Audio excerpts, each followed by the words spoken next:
Freddie, fame.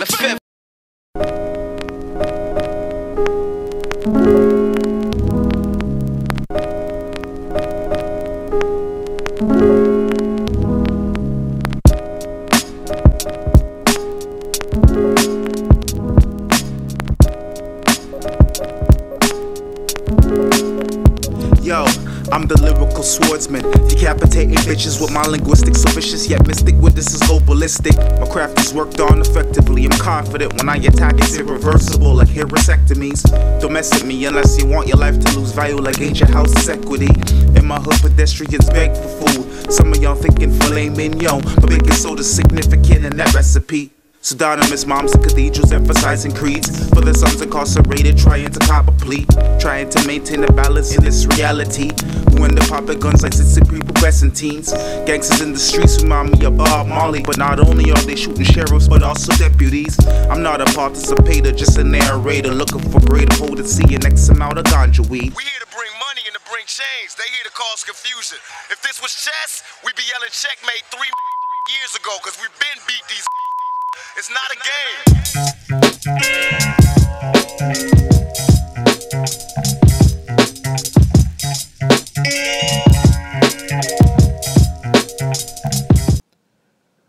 Alright, so again, Shalom and Salam. This is Ras Yefdeyah, Lidj, Yefdi, Yohannes, Wolde, Amanuel, Ras Tafari, Renaissance.com.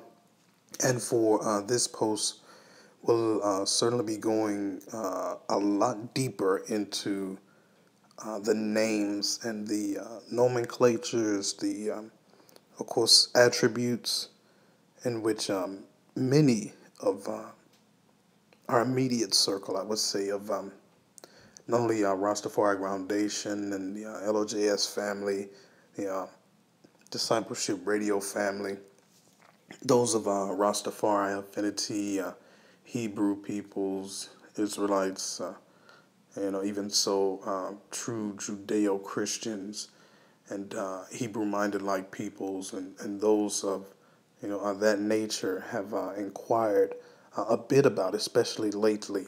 I would really have thought that a lot of these teachings would have been, a lot more, I guess you can say, mundane, a bit dry at certain points. Particularly, especially for ones who, have just begun a lot of their studies in things of this nature, because it, is very extensive in nature, I can really say. And I took a bit of study just for myself to really get into a lot of these intricate and very, elongated studies, because there's so many layers upon layers, really to understand before you really even get the gist of how the structures of a lot of these studies come together. But it's more so, dealing with a lot of the things coming forward that many of the brothers of the Law Committee gathering are really putting together to really aid many ones in, of course, solidifying themselves in this this walk, this trod, this way of life, and more so, more so to spiritual matters, and really, fortifying themselves in who they are and whose they are. I like to coin a phrase on that, and really just gaining grounds in study and understanding mostly of much of heritage, history, culture, linguistics. This is really an important part of really gaining a lot more footing, in which ones are, of course, looking to, and again, I say have strongly inquired now at this time about, I really just would like to share an excerpt, of course, from Howard M. Brote's The Black Jews of Harlem, just a more modern work to really correlate a lot of the studies that I'm really bringing forward here, because a lot of it, again, I say, is very intricate, very detailed. A lot of work goes into a lot of the study here. So, just beginning off in these studies brings a lot of, patience that will be needed for ones to really, gain a gist, gain a great understanding of these, very, very intelligent and more so primordial studies here. But just coming forward from a lot of the law committee gatherings and many ones, of course, looking to gain grounds in name change or name correction, and more so retaining and of course reclamating a lot of their ancient culture, especially pertaining to our specific circle, which of course leans more in the Ethiopian Hebrew, the original Judean Christian aspects of things, especially within history and culture and language. I have to again bring forward just this excerpt here from the Commandment Keepers of the Black Jews of Harlem by Howard M. Broats, as he of course lays out a lot of the studies mostly that were put together by Rabbi Wentworth Arthur Matthews, a patriarch of course there of the Ethiopian Hebrews Commandment Keepers congregation. And again, it really just shows a lot. And I had to big up again my brother Wyndham Yaden, Ras Tafari, of course, of the LOJS family, that, more so utilized a lot of similar teachings there for us there in Discipleship Radio. Because we really look at going through mostly a full cycle of the 53 to 50 for Torah portion readings, and their, of course, significance from a week to week or Sabbath to Sabbath, summit to summit. You really don't gain a good footing in those teachings until you've actually gone through them at least 2 or 3 times. So, really so we would more so, I guess you can say, recommend that ones probably go through it more so 4 years, and kind of similar to your collegiate studies of today. And it's not an accident that things are, of course, structured in that way. Even here in this excerpt that is titled "The Kabbalistic Science of the House of Israel," and again, just to put that disclaimer out there, as many ones, of course, especially a lot of the conspiracy theorists and other ones of that nature would say that studying the Kabbalah and things of that nature of higher science, metaphorically and spiritually, in Hebrew sciences or Hebrew philosophy, Hebrew theology, is a bit satanic in certain aspects. But of course, we of course don't agree with that notion. Even especially coming to the linguistical side, the language side, and actually getting into the text of, many of these Kabbalic or Kabbalistic teachers. So even in the word Kabbal or Kabbalah, more so means to receive, and as a definition, as a word of explanation to this Hebrew word, which many ones, of course, do not speak Hebrew, not even Yiddish, which is the most accessible attribute or the accessible way of having one gain some grounds and even understanding a lot of the ancient texts, especially the Masoretic texts of the Holy Bible, the Torah, the Tanakh, so on and so forth. And we really can't, just hold those ones up as scholars that need to be referenced at certain points as this. But again, continuing here in this excerpt from Howard M. Broats and the Black Jews of Harlem, the Kabbalistic Sciences of the House of Israel. On Monday evenings, the group is constituted as the Ethiopian Hebrew Rabbinical College, and Matthew, speaking of Rabbi Wentworth Arthur Matthew, lectures on a variety of subjects. His choice of topic is in fact somewhat informal, but he did outline the following curriculum. And here this curriculum is as follows. The curriculum of the Ethiopian Hebrew Rabbinical College of the Royal Order of the Ethiopian Hebrews and Commandment Keepers Congregation of the Living God Incorporated. First year course, for all field workers, including revivalists, daughters of Israel, prophets, and exhorters. 1. 12 principles of the doctrines of the cultural house of Israel. 2. Elementary Hebrew. 3. Bible poetry, or the Psalms, or the Psalms of David. 4. Prophecies and their allusion to the kingdom to come. 5. Harmony of the prophecies of the 4 great prophets, namely Isaiah, Jeremiah, Ezekiel, and Daniel. 6. Ministerial decorum. 7. Cultural and domestic aid hyphened grammar.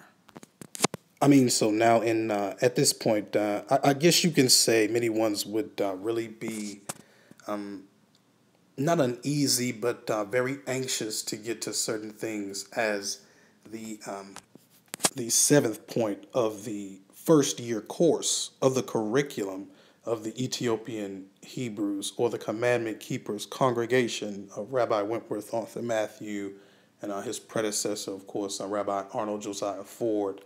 But as one can see, this is just the first year course. So just having that as a note, one should take that into consideration. And even so, as it says, number 7 here in this first year course, cultural and domestic aid hyphen grammar is just, at the tail end of the first year course.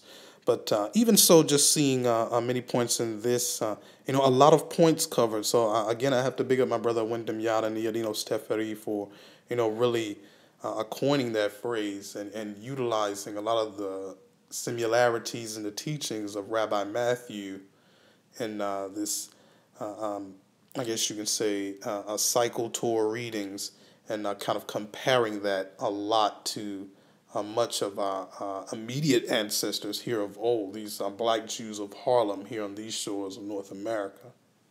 But again, even as we see it here, this is just the first course, as I mentioned, and of course we have at least 3 more courses in which ones are shown to, go a lot more in depth to a lot more subjects. And again, I just had to point that out for one. So, just coming to this point, many ones are really, advancing themselves and are gaining a lot of grounds in their understanding and coming to a very critical point in continuing in their growth. So just continuing on here, we'll move on to the subject at hand. So again, continuing on here, we'll mostly start with the Shemitic languages, or more so the Afro-Shemitic languages, as per coined by many lettered scholars of many institutions of higher learning, and more so, for ones to even research themselves. These are quote unquote the elites of scholarship and anthropology and a certain linguist, a certain historical or historians and historical commentators, I should say, and on many points of these notions and these subjects and these topics, which we're about to speak on here. And again, this will be a series with a lot of links for one to actually check, of course, after the conclusion of this vid, and we'll have a lot more to share, because this is a lot of the information which I've acquired from such a time and just studying these things, and just to show ones how far they've come and how much further, of course, we intend and should go. So just starting here with the Afro-Shemitic, these Shemitic quote-unquote languages, we will show the similarities in them and show to especially ones of our affinity or our walk and our way and our, of course, essence, why these notions and understanding them are so important, especially when it comes to naming themselves, naming their children, their grandchildren, their posterity, for generations to come, and really gaining, a knowledge of their history and their heritage, their culture, their language, and giving it a lot of validity and a lot more strength, a lot more strong grounds to stand on, and having them be able to stand firm on the things that they, of course, are having a very strong notion towards. But here, well, I'll just start with a very interesting study for much of the names and the naming systems of these Afro-Shemitic languages, and really correlate them in many aspects, so ones can really get the entire gist of how this framework is put together. And so here we'll start with a report, and of course the link will be in the description box for ones to, of course, check out and reference. But it's called the Arabic naming system, and this comes from a one Beth Notson or Beit Notson and Gail Nesson. And here it's a very interesting study that is brought forward, and I really could give a lot more commentary on it, and really just show a lot of the historical references and a lot of the connections between many lines and many cultures, and how it's really put together, especially this Arabic naming system. But we'll get right into it here. I won't hold my, not only my speculation, but my findings as well. But here the excerpt begins. The Arabic naming system does not conform to the English system. And that's a very important point for ones to note, just as I pause for that moment. Let that sink in. With its first name, middle name, and family name. So that first sentence, I'll read that again and we'll continue. The Arabic naming system does not conform to the English system with its first name, middle name, and family name.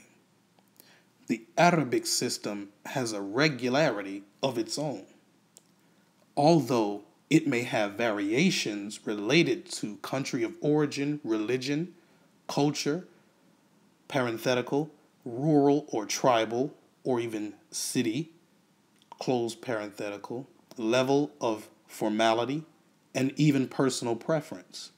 In general, however, traditional Arabic names consist of these 5 parts, which follow in no particular order.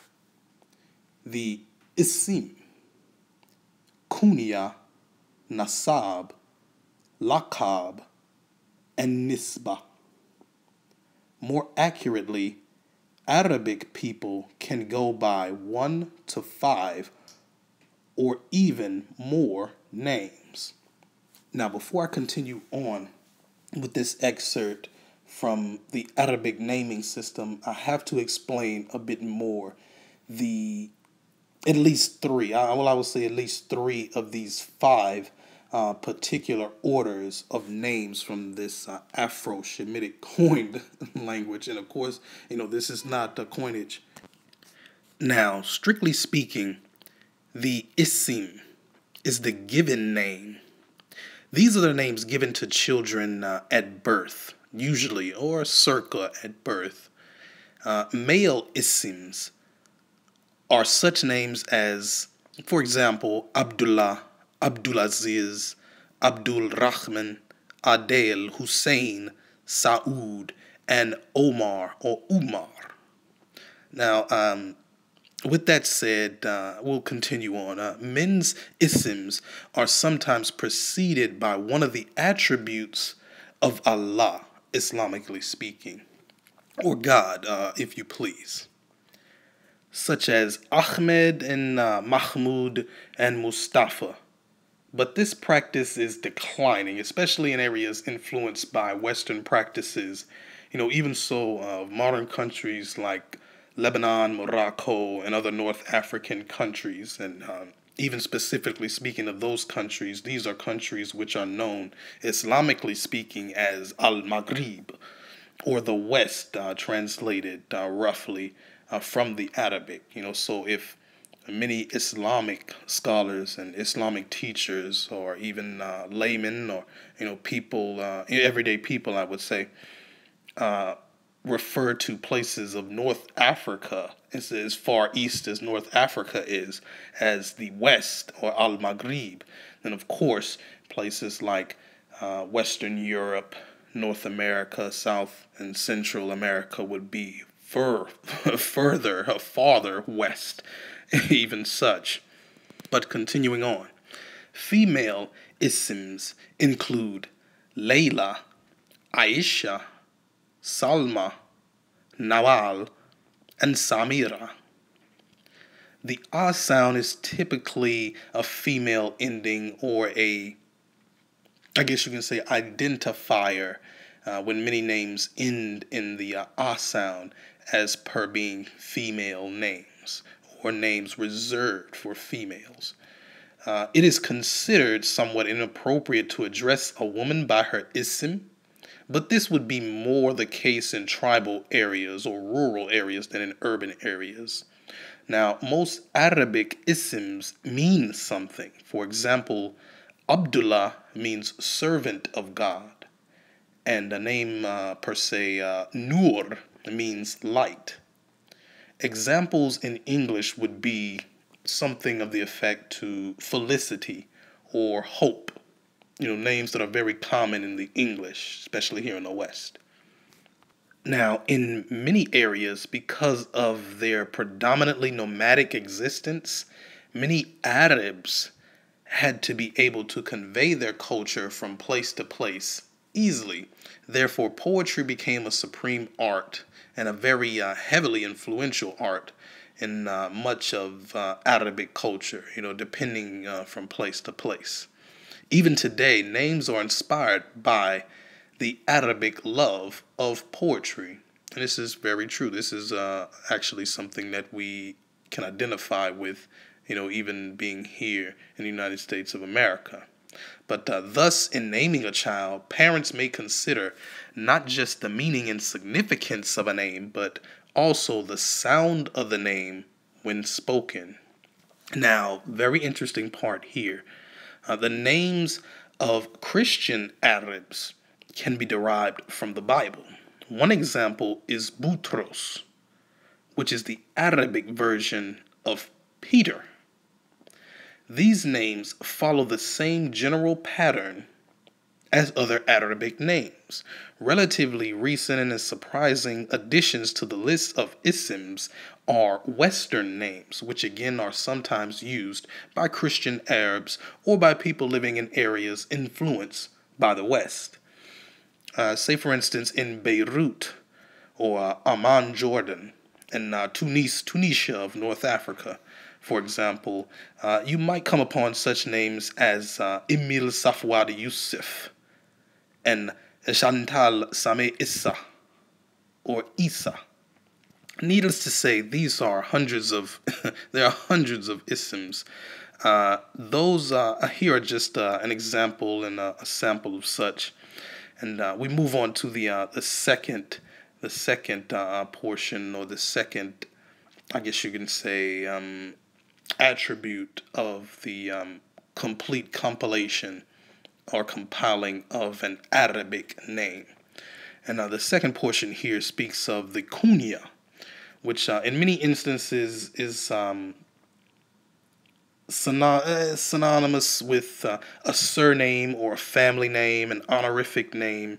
It is not part of a person's formal name and would seldom be found in print, at least for certain aspects, depending on the geographical location. Especially today, we'll probably find more examples than ones of the past.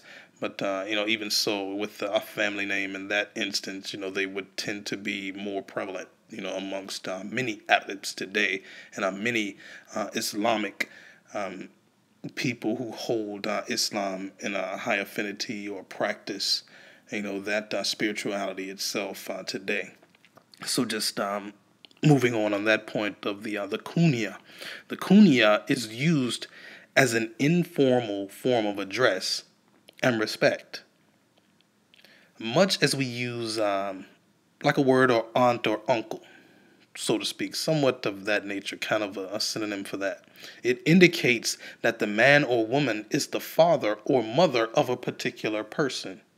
the birth of a child being considered praiseworthy and deserving of recognition.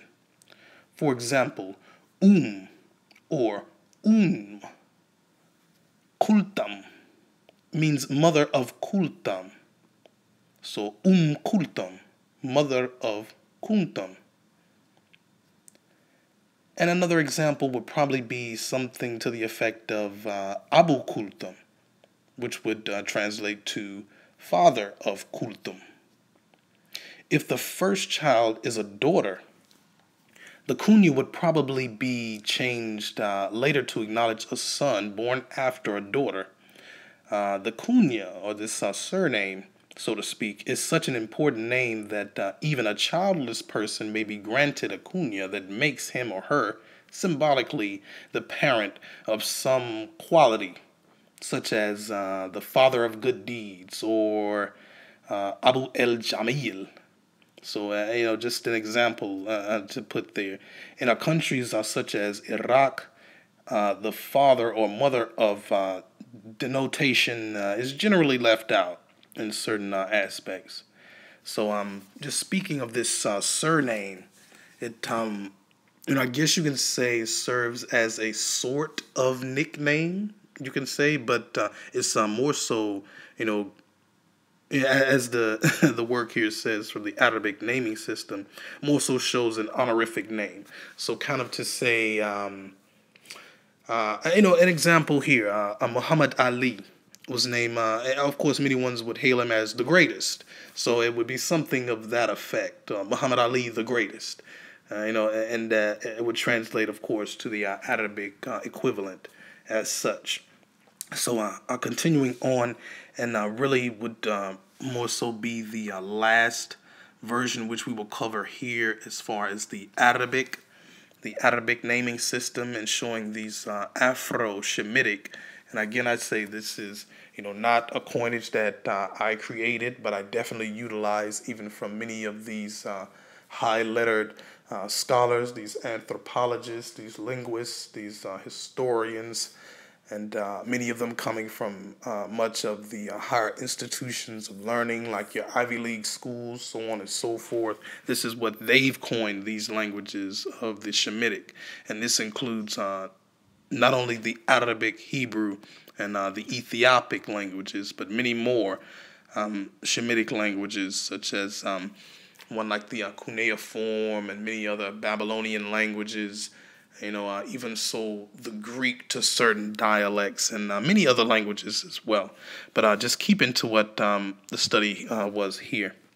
We move on to the Nasab, or the third language, which more so denotes a pedigree of heritage, a pedigree of lineage, so to speak. And this particular usage of the naming system is very prevalent, not only amongst the Arabic, but shows mirror images, of course, from the Arabic to the Hebrew to the Ethiopic languages as well, especially when dealing with Judeo-Christian languages and Hebraic languages as well. So now the Nasab is, as the Arabic naming system lays it out here, is the patronymic name, and it starts usually with bin or ibn, which is reference to the son of. Now the female equivalent would be bint or ibnt, which means the daughter of.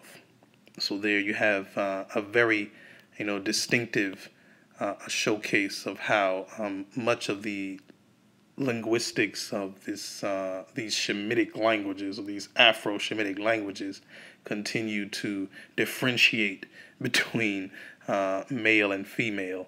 And very interesting that even from anciency, a lot of these languages continue to show that similarity, even across cultures. It acknowledges the father of the child. Matronymics are not used in Arabic. The Nasab often follows the Ism, so that you have, for example, Fahad ibn Abdulaziz, or, to put it plainly, in translation, Fahad, son of Abdul Aziz. A daughter would be Maryam bint Abdul Aziz, or, put plainly, Maryam, the daughter of Abdul Aziz. If someone wishes to acknowledge the grandfather and great-grandfather as well, these names may be added. So one child could be named Khalid ibn Faisal ibn Abdul Aziz. So, and just showing that, and to put it plainly, this child would be named Khalid, the son of Faisal, or the grandson of Faisal, who was also the son of Abdul Aziz. Just showing a lineage, a heritage there, just to really more so show the lineage. And it really is not so very, because I know that ones will, of course, jump to this conclusion as much of the Arabic speakers, or these Islamic people who hold affinity to things Arabic, would be very more so patrilineal, so to speak. But we have to remember, again, this is an acquiescence of much of the women, of course, who practice Islam, and the women, of course, who are Arabic or Arab, and much of these names are given by women. The children are usually named by women. And more so, there are other occasions. We're not saying that it doesn't happen, and men do not name their children, but more so from the, I guess you can say, cultural practices. And this goes across the board, from country to country to any other origin to origin. Women usually name their children. And so attaching their children's names to their fathers or their great-grandfathers, of course, it shows heritage, it shows lineage, it shows, it just, to put it plain, it shows inheritance, as ones would put it. And that really, brings a lot of things together from a cultural perspective. But continuing on, it is rare for more than 3 nasabs, or pedigree names, or heritage names, or lineage names, to be included in the name in entirety. The use of bin and ibn varies greatly. For example, in Iraq and some other countries, the nasab is simply omitted. And so ones would have an example as, let's think of someone who's fairly famous or infamous, however ones might want to put it, Saddam Hussein, which means Saddam, the son of Hussein. Now, speaking that name completely out, it would be Saddam ibn Hussein. So that way you have, the literal term of this one, Saddam Hussein. So Hussein is not Saddam's surname, although it is used as such in English. Now, that really puts a lot into perspective on that point, and hopefully ones will gain a bit more grounds on this excerpt from the Arabic naming system. We won't go into the other 2 names as the Arabic naming system and the Arabic naming practices are shown here in this write-up, but just getting into things like the laqab, or a combination of words into a cognomen or epithet, usually religious or spiritual, relating to nature.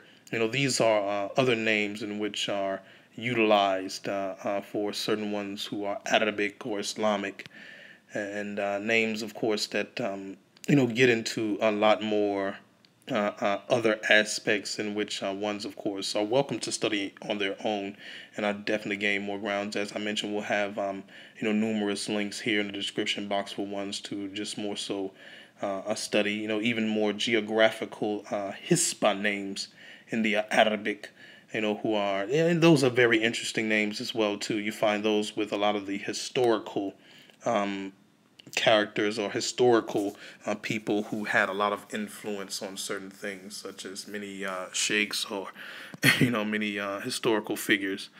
Like one interesting name, geographically speaking, just to leave an example from the Arabic, is interesting one, al-Baghdadi. So that name, of course, references one who would come from Baghdad.